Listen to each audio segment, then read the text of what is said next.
창세기 5장 말씀을 통해서 아담의 족보 이야기라는 말씀으로 우리가 은혜를 나누고자 합니다. 하나님의 은혜가 모두 위에 충만히 임하시길 주의 이름으로 축원합니다. 우리 옆 사람을 보면서 인사를 한번 하시길 원합니다. 하나님과 동행하며 삽시다. 하나님과 동행하며 삽시다. 우리는 지난 창세기 4장을 통해서 가인, 또 아벨, 또 그들의 후예에 대해서 우리가 잘 살펴보았습니다. 그 내용은 이제 가인은 살인을 하였고, 그래서 자연히 가인의 후예는 살인자의 후예가 되었습니다. 그리고 살인날 가인은 에덴 동산 근처에서 살지 못하고 에덴 동쪽 놋 땅, 방황하는 인생을 살게 되었고, 그래서 더 멀리 에덴 동쪽 더 멀리 점점점 멀리 떠나게 되는 인생을 살게 되었다라고 하는 말씀을 우리가 같이 나누었습니다. 그래서 얻을 수 있는 교훈이 뭐냐? 하나님께로 돌아가야 함에도 불구하고 그렇지 못하다면 우리는 가인과 같은 인생을 살 수밖에 없다는 그런 말씀이에요. 우리가 어떻게든 하나님과 가까이 가려고 좀 애를 써야 되는데, 그렇지 못하면 우리가 그 끈이 끊어지면 우리는 점점점 하나님과 멀리 가는 인생이 된다는 말씀이에요. 반면에 아벨은 어떠냐? 순교자예요. 제사의 순교자고 예배의 순교자가 되는 거죠. 그래서 아벨의 후예도 아벨을 통해서 순교의 후예가 이제 나오게 돼요. 그 후에 하나님은 아벨 대신에 셋을 주셨고, 셋의 아들인 에노스부터 누구를 부르게 하냐면은 여호와의 이름을 이제 다시 불리우게 하는, 그래서 놀라운 일이죠. 그래서 교훈이 뭐냐고 우리가 같이 배웠냐면, 어떻게든 하나님을 기억해야 돼요. 어떻게든 하나님을 불러야 되는 것이고, 그 부르는 게 뭐냐면 예배를 어떻게든 드리려고 우리가 노력을 하는 것은 참 중요하다. 이것이 창세기 4장의 내용입니다. 이제 오늘 가인과 아벨 이후에 펼쳐지는 역사가 이제 창세기 5장에 나타나는데, 그 내용은 아담부터 노아까지 10대입니다.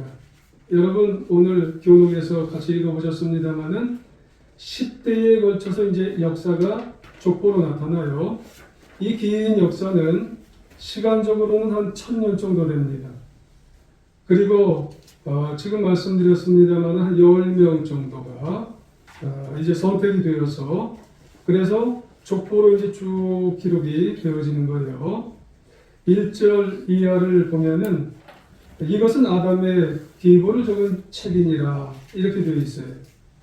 하나님이 사람을 창조하실 때 하나님의 모양대로 지으셨다 말씀을 하시고, 남자와 여자를 창조하시고, 2절 중반부에 보면 하나님이 그들에게 복을 주셨다고 이렇게 말씀을 하세요.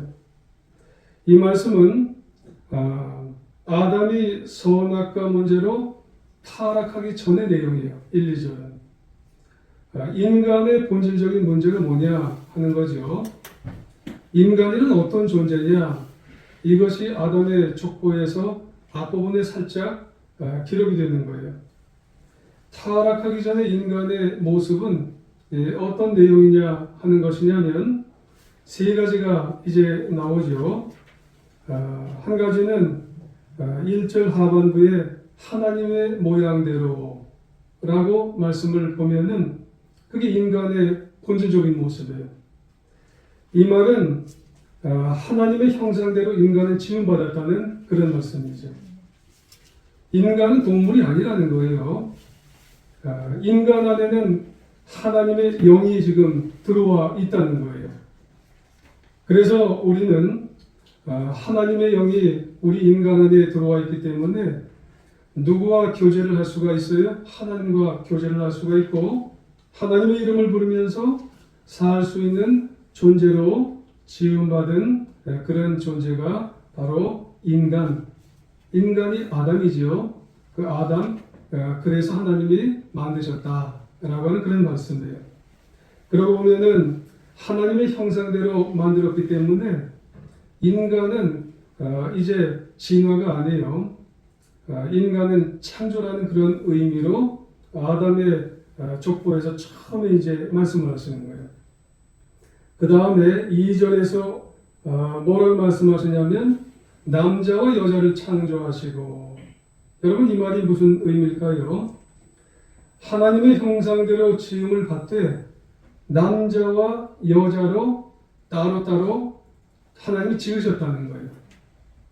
사람은 분명히 남자와 여자로 각각 지어졌어요.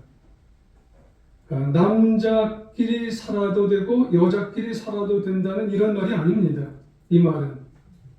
그러니까 결혼을 동성끼리 해도 된다는 그런 말이 여기서 나온 게 아니에요. 동성애가 분명히 죄라는 그런 의미로 이제 우리가 받아들여야 된다는 그런 말씀이에요. 남자, 여자를 따로따로 창조하셨다는 그런 말씀이에요. 세 번째로 2절 중반부에 보면 하나님이 그들에게 복을 주시고, 이 말은 뭔 의미일까요? 인간은 복받을 존재라는 그런 말이에요. 인간의 본성, 인간의 운명이라고 하는 것은 저주가 아니라 아주 귀한 존재로 하나님으로부터 복을 받은 존재라는 그런 말씀이에요. 그래서 인간은 행복하기 위해서 태어난 거예요. 하나님의 영광을 위해서 받기 위해서 또 드리기 위해서 그렇게 태어난 존재가 바로 인간이다 라고 하는 그런 말씀이에요. 그런데 이렇게 만들어진 아담 또 하와가 에덴 동산에서 이제 뭘 지어요? 죄를 진 거예요. 죄를 짓고 난 다음에 세상으로 이제 쫓겨났어요. 그 후에 아담의 족보가 쫓겨난 다음에서부터는 3절이에요. 그 3절에 보면은 이제 계속해서 보면은 그 다음에 이제 기록이 된 것은 쫓겨난 내용부터 이제 기록이 된 거죠. 그래서 아담은 그러죠. 그래서 여기서부터는 1절에서는 뭐라고 아담을 이야기하냐면 하나님의 형상대로 지음받되 이렇게 되어 있잖아요. 근데 3절에서는 뭐라고 얘기하냐면 아담은 130세에 자기 모양대로 자기 형상과 같은 아들을 이제 낳았는데 셋이라고 한 거예요. 이게 다른 거예요. 1절에 아담은 하나님의 형상대로 지음을 받았어요. 근데 3절에 아들을 낳았는데 하나님의 형상대로 지음받은 게 아니에요. 여기서는 자기 형상대로 지음받았어요. 인간 형상대로. 왜 그래? 죄 지었기 때문에 그런 거예요. 이게 다른 거예요. 우리가 성경 읽다 보면 1절과 3절이 형상이 달라버렸어요. 아담은 800년을 그래서 살고 그리고 930세를 살고 죽었더라. 자, 그러고 보면 3절에서부터는요. 아담에 관한 이야기가 본격적으로 나오죠. 아담이 130세에 셋째 아들인 셋을 낳아요. 지금 말씀드렸다시피 이제 자기는 하나님의 형상이지만은 이 죄 짓고 난 다음부터는 누구 형상대로 이제 그 형상이 지어지냐면 자기 형상이에요. 인간 형상대로. 그래서 전 인류가 그 다음부터는 죄 가운데 태어나는 무서운 결과가 이제 벌어지게 되는 거죠. 여러분, 하나님의 형상과 사람의 형상은 완전히 다른 거예요. 그래서 우리가 아이를 낳게 되면 우리의 자녀도요, 우리가 닮은 죄의 자녀를 낳는 거예요. 그래서 우리가 아이들에게 거짓을 안 가르치고, 미움을 안 가르치고, 불신을 안 가르치고, 살인을 안 가르치고, 여러분, 살인했다고 해서 우리가 칼 갖고 누구를 죽이는 것, 이런 거 안 가르치는 게 아니라 말로 사람을 죽일 수도 있어요. 그런 거 내 자녀에게 안 가르쳐도 우리의 자녀가 자라면서 본능적으로 우리의 자녀들은요, 질투하는 그런 본성들이 있어요. 누구를 미워하고요, 누구에게 이기적인 마음을 가지고 우리의 자녀들이 자라가요. 그리고 말로 누구를 죽여요. 이런 것들이 다 왜 그렇게 되어지냐면 우리의 자녀들이 하나님의 형상대로 태어난 게 아니기 때문에 그래요. 3절에 있는 것처럼 이 인간의 형상, 죄인의 형상 모습으로 다 태어났기 때문에 그런 거예요. 여러분 또 아담에게서 발견할 수 있는 게 뭔 줄 아세요? 그것은 아담이 130세에 셋을 낳은 후에 몇 년을 더 살았다고 하냐면 800년을 더 산 거예요. 그렇죠. 그리고 결국은 이거 다 합하면은 930세를 살았어요. 야, 그러고 보면은 아담도 거의 1000년 가까이 사는 거예요. 많이 살았죠. 이 보통 일이 아니죠. 요즘 사람 중에 1000년 사는 사람이 어디 있겠어요? 엄청나게 사는 거예요, 1000년이면. 그렇지만도 중요하고 분명한 사실은 뭐냐면 아담이 930세 1000년 가까운 인생을 산다 할지라도 결국은 죽어요. 죽습니다. 왜 그래요? 죄 지었기 때문에. 죄라는 것은 인간을 죽게 만드는 거예요. 반드시 죄는 죽게 만든다는 말씀이에요. 여러분, 에덴 동산에 있으면 안 죽어요. 근데 거기서 선악과 따먹고 죄를 지은 아담, 하와, 아담은요, 아무리 100세를 산다 할지라도 여러분 죄인은 죽는다는 거예요. 여러분 인간은 결국 죽는 존재예요. 그런데 여러분 그럼에도 아무리 실수하고 죄를 지었어도 계속해서 하나님의 이름을 부르지요. 또 하나님의 이름을 사모하고 에덴 동산으로 돌아오는 갈망을 하는 사람에게는 하나님의 영광을 봐요. 하나님의 구원을 보는 길을 열어줬어요. 할렐루야. 이것이 진리라는 거예요. 그래서 누구를 여러분 낳게 하시냐면 6절에 보면 셋을 낳게 하세요. 셋을. 그래서 셋은 105세에 에노스를 낳고 에노스를 낳은 후에 여러분 자녀를 이렇게 쭉 낳게 하고 912세에 살다가 죽었더라. 그렇게 낳게 하죠. 여기 셋이 참 중요합니다. 여러분 가인으로 쭉 갔으면은 여러분 인류는 멸망이에요. 우리들은 지금 꿈도 못 꿔요, 구원을. 근데 세태 후회로 가게 하니까 우리는 구원을 꿈꿀 수 있는 거예요. 자, 근데 특이한 게 있어요. 뭐가 특이할까요? 우리는 이 6절을 보면서 아니 첫째 아들 가인이 나와야 할 이 순서인데 가인이 안 나오고 셋이 나왔단 말이죠. 여러분 아담의 아들은 가인, 여러분 아벨, 셋. 근데 아벨은 죽어서 없어졌어요. 그러면은 이 아담이 그 먼저 나왔으니까 그 다음 족보는 가인이 꿰차고 들어가야 되는 거예요. 근데 셋이 갔단 말이죠. 여러분 가인은 이 살인한 이런 자손이기 때문에 거기 들어갈 수가 없어요. 그리고 가인은 나중에 완전히 없어집니다. 왜 없어지는 줄 아시죠? 여러분 방주에 못 들어가요. 가인의 자손은 완전히 없어져요. 그리고 셋의 자손이 여기 들어가고 나중에 구원의 백성이 되는 것은 노아의 방주에 셋의 여러분 후예가 들어갔기 때문에 할렐루야. 그래서 우리가 구원받는 거예요.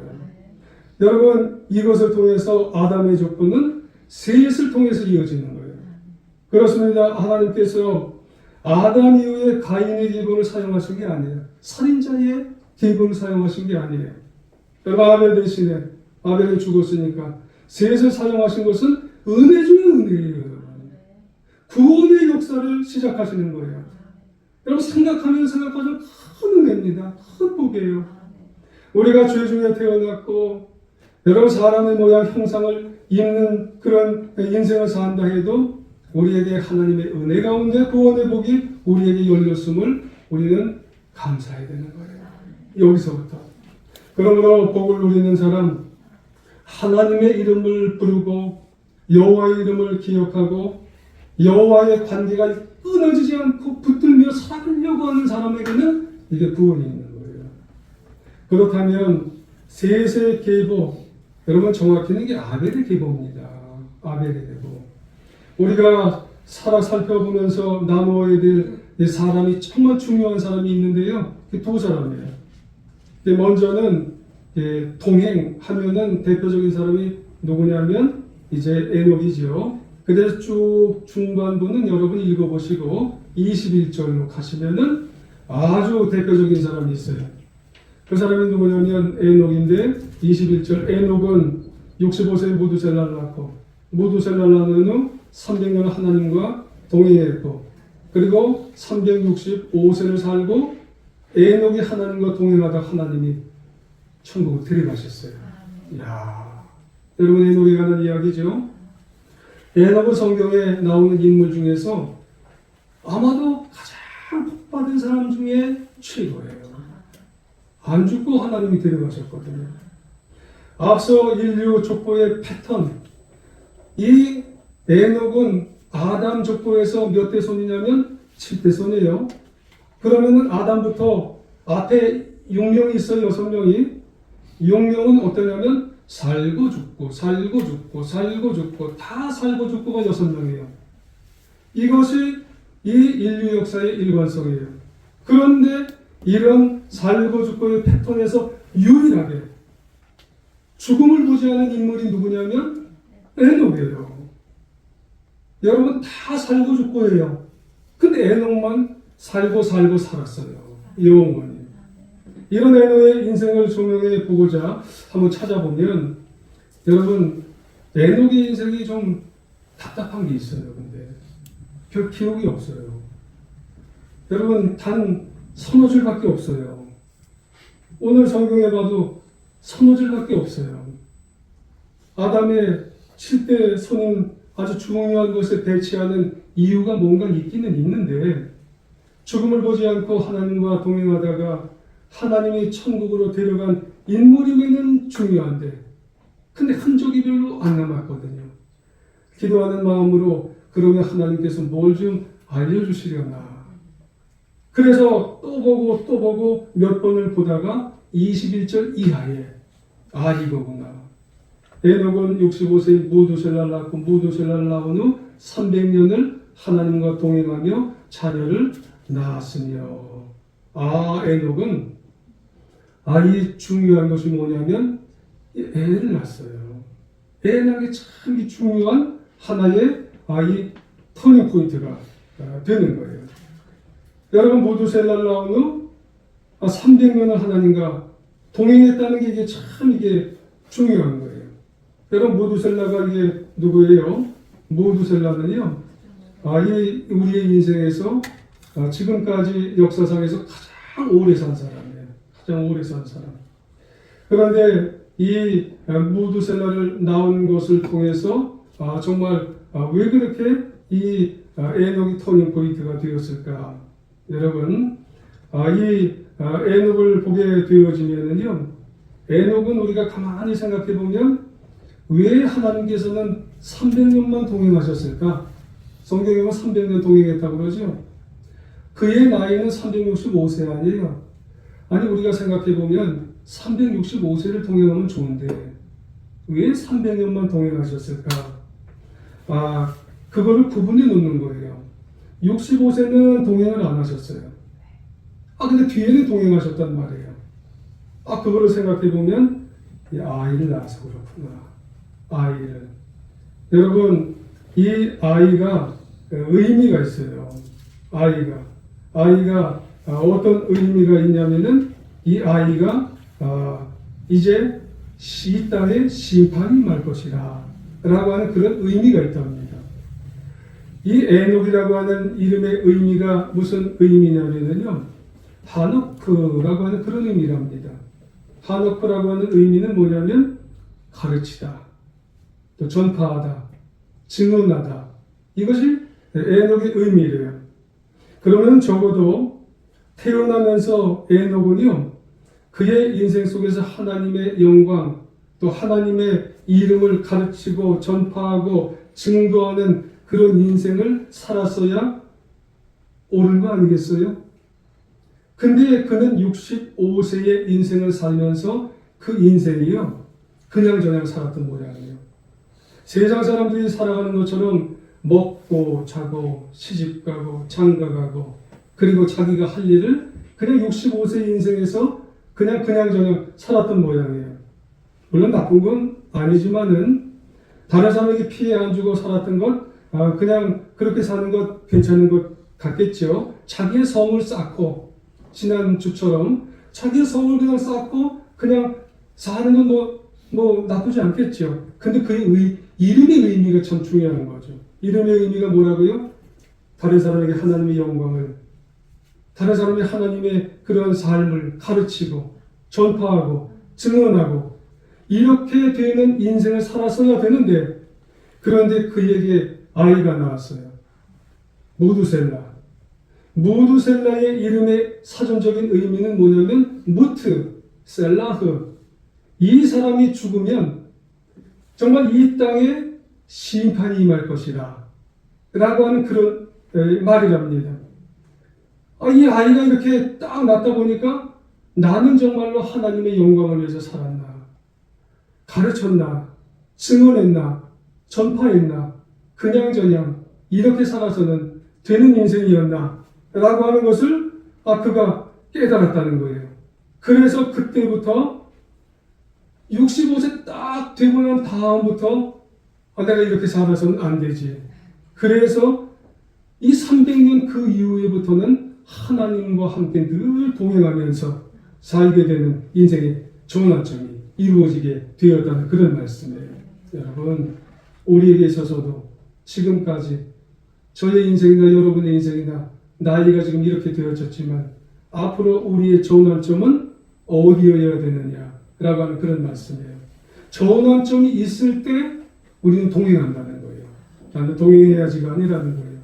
하나님께서 나에게 주신 어떤 무언가에 캐치할 수 있는 전환점이 있고 난 다음에 분명한 전환점이 있다는 그런 말씀이죠. 여러분, 동행이라고 하는 히브리적인 말이 뭐냐면은, 보통 동행은 내가 옆에 있는 사람과 이렇게 손 붙잡고 가는 게 이게 동행으로 우리는 이해한다죠. 근데 히브리적인 말은 뭐냐면, 동행은 하나님이 그 어떤 사람을 앞세워 놓고 이렇게 밀고 간다는 거예요. 그래서 하나님이 그를 몰아가고, 마치 목자가 양을 몰아가듯이 앞세워 인도해 가는 것이 이거 동행이라고 하는 거예요. 그러면 동행의 주어는 내가 아니라 하나님이시라는 거예요. 하나님이 나를 정말 가려고 하는 영광스러운 인생을 살게 하는 그런 인생. 그래서 하나님의 동행은 인생의 전환점이 있을 때 강력한 이끄심을 통해서 우리가 남은 인생 하나님과 동행하며 살아갈 수 있는 우리 모두가 되어야 할 줄 믿습니다. 유다서 1장 14절 이하에 보면은 이런 말씀이 있습니다. 아담의 7대손 에녹이 예언을 했답니다. 사람을 심판하사 모든 경건하지 않은 자가 경건하지 않은 행동을 하는 일과 또 경건하지 않은 죄인들이 주를 거슬러 한 모든 완악한 말로 말미암아 그들을 정죄하려 하심이라 하느니라, 그렇게 말씀을 해요. 이 말이 뭐냐면 에녹 시대의 에녹이요, 그 시대의 사람들을 향해서 나팔수 역할을 했다는 그런 말씀입니다. 그렇다면 그 시대의 사람들은 함축적으로 정의하면 어떤 사람이냐면요, 경건하지 않은 사람들이에요. 에녹 시대에 지금 살고 있는 사람들은요, 다 경건하지 않은 사람들이에요. 하나님을 두려워하지 않죠. 하나님을 떠나 사는 사람들이죠. 그러면 그 시대의 사람들, 에녹은 어떤 역할을 해야 되냐면요, 나팔수 역할을 해야 돼요. 이렇게 살면 안 됩니다. 이렇게 살면 큰일 납니다. 이거를 하나님과 동행하면서 에녹은 가르치고 전파하고 증거하는 자로서 살게 되어야 한다라고 하는 그런 말씀입니다. 이 말씀 이후에 히브리 기자도 에녹에 대해서 이런 말씀을 해요. 무슨 말씀을 하냐면 우리가 잘 아는 말씀이에요. 히브리서 15장 11장 5절에 보니까 믿음으로 에녹은 죽음을 보지 않고 하나님이 그를 옮기심으로 하나님 기쁘시게 하는 자라 하는 증거를 받았다는 그런 말씀의 의미가 있어요. 그러므로 하나님과 동행하는 자는요, 어떤 삶을 살아야 되냐면 늘 하나님과 동행하는 그런 삶은 기쁘시게 하는 삶이 있어야 되는 거예요. 여러분, 우리가 하나님과 동행하는 삶을 살기 위해서는 내가 하나님을 기쁘시게 하느냐. 여러분, 하나님과 동행하기를 원하세요? 그럼 기쁘시게 하는 삶을 살 수 있는 그런 인생을 살아갈 수 있는 우리 모두가 되어야 할 줄 믿습니다. 오늘부터 여러분, 내가 동행하기를 원하면 하나님을 기쁘시게 해드릴 수 있는 인생을 사시길 바랍니다. 그리고 한 명 더 있어요. 누구냐면 노아입니다. 노아는 뒤에서 나오기 때문에 그때 가서 좀 더 자세히 말씀을 드리겠습니다만은 28절 이하에 보면은 라멕은 182세에 아들 낳았대요. 이름을 노아라 했는데 이 노아의 이름은 뭐예요? 아미하다 라고 하는 그런 의미랍니다. 32절에 보면 노아는 500세가 된 후에 셈과 함과 야벳을 낳았다 라고 하는 그런 말씀이에요.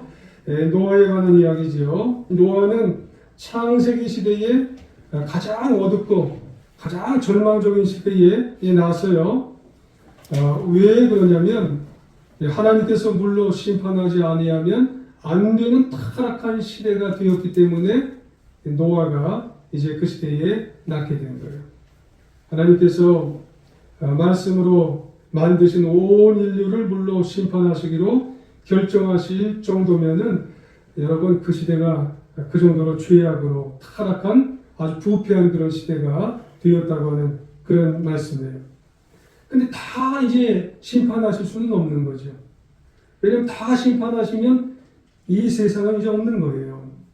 누구를 이제 남겨두시기 원하시는 거냐면은 순교자 아벨의 자녀. 그 아벨의 자녀 가운데는 누가 있는 거예요? 노아가 있는 거죠. 여러분, 그 노아의 자녀, 아벨의 자녀 중에 노아가 하나 있음으로 말미암아서 이 세상에 남겨지는 거예요. 누군가 하나님 앞에 믿음으로 살 수 있는 그 자녀가 있으면 여러분 구원을 받는 거예요. 여러분, 영적인 교훈이 뭐겠어요? 한 가정이라도 한 기업이라도 믿음 좋은 사람이 하나 있으면 그 가정이 삽니다. 여러분, 우리 삶에 있어서도 여러분 우리 가정, 우리 기업, 우리 교회, 여러분 어떤 사람이 한 사람이라도 여러분 참 믿음의 사람이 있으면 살아요. 그런 분들이 우리 모두가 되시기를 부탁을 드리겠습니다. 그래서 하나님은 아벨의 자녀를 통해서 여러분 인간을 구원하시기를 원하셨는지 그분이 누구예요? 노아입니다. 그래서 노아로 하여금 방주를 짓게 하셨어요. 중요한 것은 심판 중에도 하나님은 아벨의 계보 가운데 구원하시길 원했는데 그 자녀가 바로 노아라고 하는 말씀이에요. 그래서 오늘 5장 다음 장 6장 9절에 보면 그 노아를 어떻게 소개하시냐면 노아는 의인이고 당대의 완전한 자로 그리고 하나님과 동행했다. 동행을 하셔야 돼요. 여러분, 하나님과 늘 동행할 수 있도록 동행하는 사람의 특징이 뭐라고 그랬어요? 하나님 기뻐하시는 일을 하셔야 돼요. 여러분, 내가 나 좋은 일만 하시면 그 동행하는 게 아니에요. 여러분, 하나님 뭘 좋아하실까? 하나님이 좋아하시는 일, 하나님의 뜻이 무엇인지를 정말 헤아려서 그 좋은 일을 행하려 알 수 있고 그 좋은 일을 정말 함께 하나님 뜻대로 하는 사람이 이게 동행하는 사람입니다. 오늘 우리가 찬송가 430장을 우리 예배 중에 불렀어요. 주와 같이 길 가는 것 즐거운 일 아닌가. 우리 주님 걸어가신 발자취를 밟겠네. 한 걸음 한 걸음 주 예수와 함께 날마다 날마다 우리 걸어가리. 이런 찬송가 가사 아니겠어요? 우리가 주님과 늘 정말로 동행하기 위해서는요, 주님 좋으신 일 하셔야 돼요. 하나님 기뻐하시는 일 하는 것이 여러분 우리가 인생 속에서 동행하는 거예요. 우리의 소원은 주님과 항상 동행. 주님이 뭘 좋아하실까? 주님이 항상 좋아하고 기뻐하는 일, 친밀하게 떨어질 수 없는 그런 일을 최선을 다해서 하는 일이 이 동행이구나. 하나님 기뻐하시는 일을 최선을 다해서 해나가는 하나님의 자녀가 되시기를 원합니다. 하나님의 임재 연습이라는 그런 책이 있어요. 17세기 로렌스 형제가 수도원 주방에서 40년간 빵을 구웠답니다. 그러면서 그 형제들은요, 늘 정말 하나님이 좋아하시고 기뻐하시는 주님의 음성을 듣는 게 이게 최고예요. 빵 구우면서도 너무너무 좋았대요. 빵 굽는 게 뭐가 좋겠어요, 주방에서. 그분들이 이런 얘기를 했어요. 나는 프라이팬에서 계란 후라이를 뒤집는 것도 하나님을 사랑하고 하나님이 기뻐하시기 좋아서 그래서 했습니다. 그 일을 끝마칠 때 나는 바닥에 꿇어 엎드려 그 일을 잘할 수 있게 해주신 하나님께 감사하며 기쁨을 드렸습니다. 그렇게 기도드린 후에 다시 일어나면 세상에 그 어떤 것도 부럽지 않습니다. 하나님을 사랑하기 위해서, 하나님을 기쁘시게 하기 위해서 하는 일이 땅에서 지푸라기 줍는 것 말고 다른 것이 아니라도 정말 하나님을 너무너무 기쁘시게 하는 일에 그것만으로도 나는 충분합니다. 그래서 40년이 됐어요. 너무 좋은 거예요. 여러분 무슨 일을 하든지 주님을 기쁘시게 하면 그 속에서 음성이 들려지는 것이고 그 속에서 인생을 승리하는 귀한 삶이 우리에게 정말 들려지게 되는 가장 위대한 일인 것을 여러분 기억하시기를 원합니다. 여러분 고백하시고 오늘부터 하나님 나는 주님 정말 기뻐하시는 일을 하겠습니다. 오늘부터 정말 주님과 모든 면에서 동행하겠습니다. 여러분 그러면은요 구원받는 일을 정말 가는 겁니다. 여러분 오늘부터 그 어떤 것보다도 내가 주님을 내가 기쁘시게 해드렸나 여러분 그것을 다시 한번 되돌아보고 여러분 에녹이 주님과 동행하고 여러분 노아가 주님과 동행하고 어떤 큰 일을 했기 때문에 주님과 동행한 게 아니에요. 한 가지 동행은 주님을 기쁘시게 해드렸나 다시 한번 되돌아보아서 아무쪼록 우리 제일중학교의 사랑하는 성도님들 하나님을 기쁘시게 해드리는 동행의 삶을 통해서 남은 인생 승리하는 우리 모두가 다 되시기를 간절히 주님의 이름으로 부탁드리며 축원합니다.